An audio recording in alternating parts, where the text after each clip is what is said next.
How to fix Google Chrome is not opening on an Android device. Now that's what I'm going to show you guys in this quick video. So let's get started right away. Now, what you want to do is open up the settings.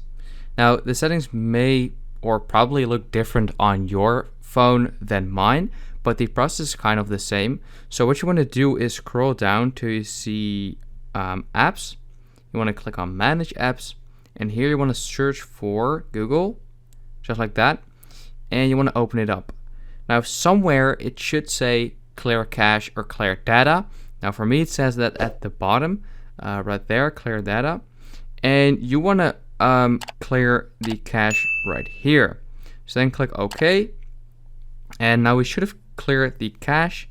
And you can also click on manage space, and you can also clear all the other data.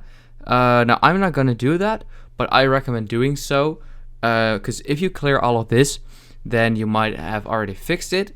If not, then you can just turn your phone completely off and then completely back on, and that will hopefully fix it as well.